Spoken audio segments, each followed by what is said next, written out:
Number two, now we're getting into structuring your assets. Like, how do you actually plan to structure these things so that you're fully protected, right? This is one of the things that I've had to get like schooled on, because I'm like, what do you mean? And I'm like, don't you just put it in an LLC and that's it? And Sam's like, there's holding companies and there's all these things, and like, you know, so how do you really protect yourself, right? Because especially, so the bigger your portfolio, the bigger your risk and the more liability that you expose yourself to. The more units that you have, the more money that you make. You know, people love to chase dollar signs, right? So they're gonna try to come after you with whatever they absolutely can. I know it's happened to me. People have tried, and thankfully I had the right planning in place, right, to make that happen. But like, making sure like nothing's under your personal name. I mean, there's a whole slew of things, guys, that you, with your assets, that you really should be considering. So I'm gonna pass it up to Sam to really talk about, like, Sam, how do you structure these assets for real estate and also for your business? No, this is such a really, really great question. And again, this comes up so often. I hear this overkill, or like, this is silly, I don't need to do all this stuff. But we always say to people, listen, it is fine until it's not fine. And when it's not fine, it is a disaster. And you could really lose a lot, all the things you've worked for. And you're so right. When you said people like chase dollar signs, it brought me back to law school. In fact, we were trained to, like, when we were looking at cases and practicing as like almost lawyers, to look for the deep pockets. That's what they call it. So you find the deep pockets and those people pay. So real estate investors oftentimes have deep pockets, so you're it, right? But you don't have to be it with proper planning. And it's always that preventative, proper planning that you want to make sure that you're doing, because if you do end up getting sued or something happens to, you know, someone on your property, like we keep mentioning, someone fall, now you're in a lawsuit, you're like, oh, I'm totally just gonna set up an LLC now, transfer over, and call it a day. That's a fraudulent transfer, which in and of itself, again, has its own issues in the court of law, but you can't do that. You have to do it before. So it's that before planning, and I get it. I'm the same way. I'm like, this is so fun. I want to buy this house and renovate it and make it pretty. And I have to come back. My staff is like, you can't do that. You need to organize. You tell people this day in and day out. So make sure you set up in the right way. So structuring the right kind of entity. When we look at structures, we want to figure out what works best for our clients. Right. You know, a single member, a dual member LLC, we meet with their CPA, we talk about tax benefits and what is going on in the portfolio, because my client who's just buying one rental property is different from my client who has 20 rental properties. Right. And we need to see, you know, what effects we're putting onto them personally, their family, how, you know, what will happen if something happens to them, and then also tax benefits, right? Because we always want to make sure that we're avoiding those taxes, and we have lots of taxes in Massachusetts.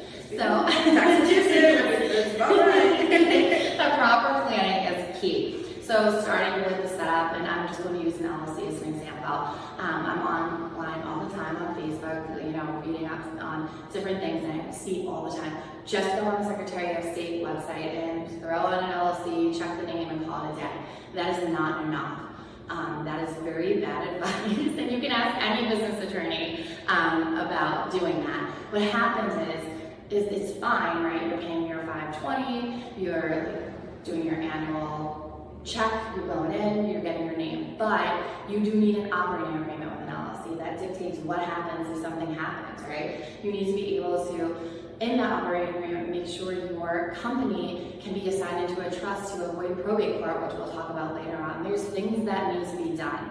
And really, if you think about it, when stuff is too easy, it's never right. If you're like, this is really easy, this is like a piece of cake, in the back of your mind, you're like, I'm missing something. I mean, for me anyway. So you also want to look at making sure you're meeting the corporate formalities. And it's funny, when I do LLCs with my single member clients, they're like, I have to meet with myself. Yes, you have to have meeting minutes. You have to have a corporate record book, a separate bank account. You know, it's easy to be like, oh, this is like my personal credit card. I'm going to swipe this card and then I'll just pay myself back later. If you don't document that right with your CPA, you could potentially be opening yourself up to personal liability, right? So when we set up an LLC, I tell people to think it's a shield. So you're here, your business is here, and if you follow all the formalities in the statute in Massachusetts, you create this, like, basically this shield here, and you're saying, yes, this is my company, but my personal assets are separate from the company, as long as you're following everything you need to. Like I said, there'll be separate bank accounts, operating agreements,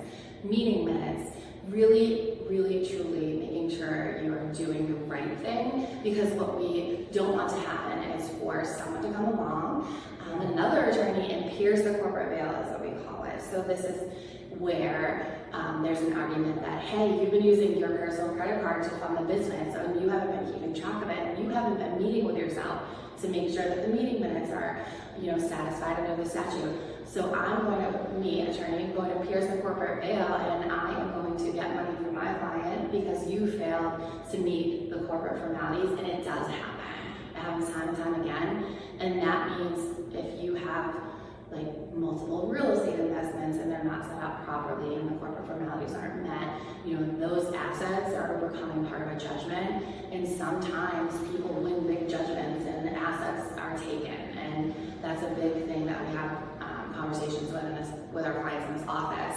So making sure you're checking off those boxes and making sure your operating agreement talks about disability, it talks about incapacitation. If you think about Britney Spears, right, that's like a big topic. She didn't pre-plan and her dad oversaw her whole entire life. You can stop that from happening by making and taking a meeting with an attorney. And I know it's scary and it is expensive, but it's less expensive to plan now than when something does happen. We see it.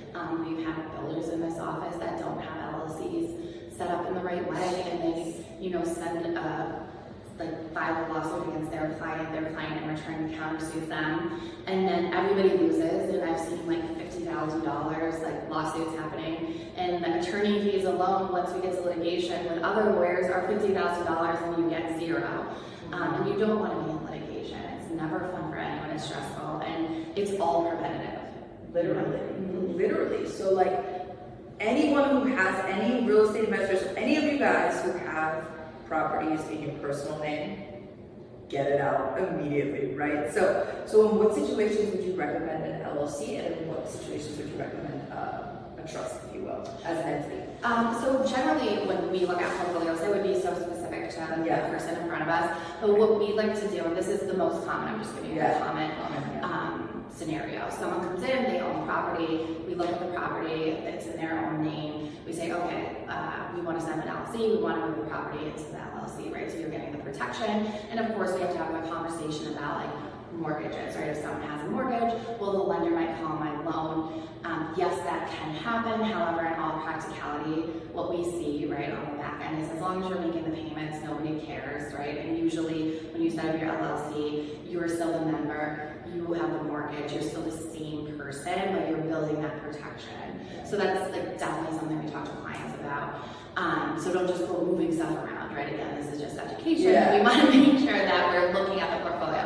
Right. So from there, we would talk about what happens, right? So the LLC set up, you're meeting all the formalities, your personal liability is protected. What happens when you, or if you become incapacitated, or when you pass away? Because unfortunately, we're all going to pass away, right? What happens with the property then? Well, if it's just an LLC, it's going to go through the probate court because your family is going to want the money, or the property is going to need to be sold, those types of things. So then we look at assignment, right, of the LLC into trust. And this is a very common misconception, and I might be getting ahead of myself, but for example, a will, right? You like, just have a simple estate. And I'm like, you have 15 properties. It's not simple, which is awesome, right? I'm like, kudos to you, but we need this is a lot of stuff happening. So we talk to our clients then about, okay, a will goes through probate, so do you want your properties to go through probate, right? Or would you want to assign your LLC into a trust, essentially? So then when something happens and you become incapacitated or pass away, the court stays out of it, and you have that personal liability protection under the LLC as long as it's set up the right way and you're doing all the things. Right. And then you pass away and it transfers over to the trust, avoids the court, and then that asset, whatever's in there in the trust, then gets transferred to whomever you want, your beneficiaries, like children, parents, whomever it is. So it transfers outside the court. So all the steps are checked off before. Otherwise, we're in the probate court, right? With a will, we're in the probate court. Without a plan, Massachusetts has a plan for you, and that's the probate court, and lots of fees. Lots of fees. And lots of things. Yeah, and a long time too. Like it's 12 to 18 months for like even a simple estate. We're working on a probate case right now, and We started with the probate court in July, and we haven't even been able to file because the will got lost. Then we were told to do one thing, we had to do another thing, and it was rejected because the death certificate had an error on it. So these are things that really happen. So the family is waiting for the real estate investment to be sold, and it's been since July, and we're it's like 8 months. 8 months. Yeah. That's nuts. Yeah, I mean, you definitely don't ever want to leave anything to the court. We'll get into that in the next section for sure. But like, it's so important. And also too, LLCs, also having different LLCs for each property. Guys, especially if you own multiple properties, like, say God forbid you own a 3-family here, and somebody slips and falls into a condo that you have over here. If it's under the same LLC, Sam, if I'm not mistaken, can't they go after the 3-family as well? Yes, this is all in one LLC. Different LLCs. And I know people, like, I hear this so much, well, it's like $520 every time, right? Cool, so you have all these properties, and it's $500 every year for each one. Do you want $520, or do you want like a $10 million judgment and all of your assets to be forced in a sale, right? And then it's gone. And you could have easily solved it by just doing the steps necessary and doing a $520 payment for each LLC and like really spreading out your risk, right? And we're risk takers. Real estate people are risk takers. But if we can pull the risk back, I think we should. Absolutely, yeah. I mean, keep buying, keep building your wealth, guys, without a doubt. But like, just protect them. You know what I mean? And like having these operating agreements in place that you sense in, with having these things like, okay, if you become incapacitated, even if you are the sole owner, right? Which happens in my cases. I have to look at my operating agreements. Wait, can they be assigned into trust? You know, because that's so key. Like all of this stuff, guys, is super, super key. So multiple different LLCs for each property to protect you from personal liability, right? And also liability per property. And then also too, Sam, like when would you recommend like holding companies? Because there's like people are like there's shell companies, holding companies, and all this stuff. So like how do you get into all of that stuff? I mean, I know like it's complex, but like in a general sense. Yeah, in a general sense, right? So again, it's going back to like the specifics. It doesn't work for every family because with protection, right, you can have your cake and eat it too, as I tell my children often. Although they don't understand, they're like, yes, I can, but no, you're not. So holding companies, we look at, right, what is going on in the portfolio, and sometimes you'll hear like, oh, I want to set up in Wyoming because there's a different charging order, and that means just like how creditors can like attack, what that looks like. It's a more in-depth conversation, so this is very basic, but a holding company is kind of like this company that sits here, and then the LLCs fall under it. We use them often for like privacy reasons, or if there's a tax benefit. Sometimes people want to set up in South Dakota.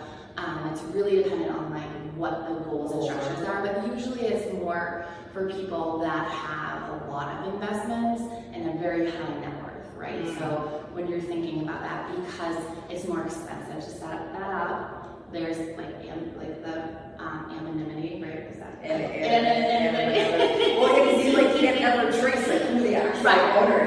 Right. Yes, and so like also setting up in a different state, there's different rules, different laws, and we need to make sure that we're able to do that. But yes, holding companies are an option, but that is like a very specific client base. And it's not for everyone, right? Because again, we have to make sure that the person in front of us is actually going to meet the formalities and do all the things that we're talking about. Because if you're not, there's no point in doing it, right? Because you're still not doing the steps you need to, and there are steps that have to be done. So, you know, the risk would still be there, and we never want to get someone a false sense of security, being like, oh yeah, you're protected. No, you have to do all the things that go with the setup every year. So yes, holding companies exist, but there's the options of like looking at which state says set up a holding company. Is there a tax benefit? What does that look like? Is it allowed? Like what's happening in this state versus this state? Because again, laws in all states are different. So Interesting. Yeah, because I know there's like so many different like structures and entities and like, all that stuff. So that's right. Yeah, those are the sample questions. She can assist you guys with that on a specific basis. But it's just so interesting to see like all of the different things. And then like for business structures, what would be your recommendation on like the structures there? Like, you know, so aside from real estate investors, which most business owners have diversified into real estate, right? But like say it's an entrepreneur or like a family business that has been run for X amount of years, is it the operating agreement that really needs to be like solid in the company, or like how would you structure the business to be protected long term? Say if it's like, especially if it's a family business. Yeah, no, I think family businesses are really, really interesting, right? Because there's so much that comes into play. So when we meet with clients, we start with, okay, what's going on? Do you have insurance? What do your financials look like? What do your taxes look like? What is the family dynamic, right? Because family dynamics are always different. Complex. Totally, right? And I'm an only child, so I learned that with my husband. I was like, it's like having a sibling thing is so different to me. It throws like, yeah, totally. You're like, oh, it's just me by myself. So in terms of the setup, we'll sit down and we'll educate our clients on like LLCs, corporations, tax elections under an S corp, sole proprietorships, which means you just own your business as yourself, which I never recommend in my opinion, but that's my opinion, it's not legal advice. No. And so we look through and we just talk about like what is the goal, like what is actually, we start at the end and say what's the exit strategy, how do we get there? Is your company going to be publicly traded? That's a big question. Or are you just doing this for leisurely lifestyle, just for fun? Or is this providing income to your family? And that's how we structure, the operating agreement or the shareholder agreements, depending on which type of election or entity you pick, right? Entity, not election. So in terms of setups, that's a big conversation. There's a lot of like curiosity questions and really sitting down with clients and spending a lot of time, because our goal is to set you up in the right way and not have to have you keep coming back. Of course, we want to see you and there's things that have to be done, but we want to get those questions answered so that we know that you understand what type of entity you have or what type of estate plan or both, and that it's working in the way that you want. Because I have people with similar portfolios that do totally different things.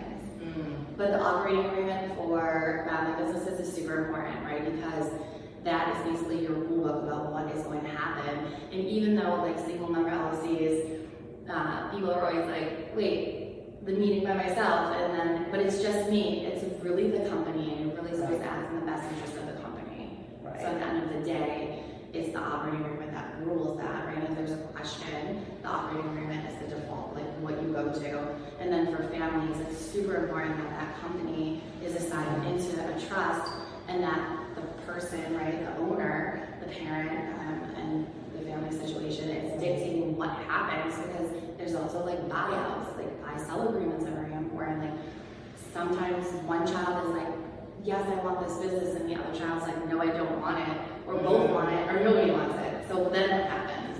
Right. And who becomes in charge of what? You know what I mean? Like if there are employees in the business and then the family takes over, that could be a whole disaster within itself. So it's like the operating agreement really specifies this is the person in charge here. Should this person not be able to serve or whatever, right? So like that's how it's working out. It's basically like articles, and it talks about scenarios and like what happens in each scenario, and then going off of kind of what you're headed towards is business succession planning, like talking about like what happens in the next steps, those buy-sell agreements, like what happens when the company's sold, appraisals. There's so many things that come into play, and those succession plans are super important because you want to talk to your staff about what happens if something happens, like if somebody dies or becomes incapacitated, because that's the highest turnover rate, right? For small businesses, will say.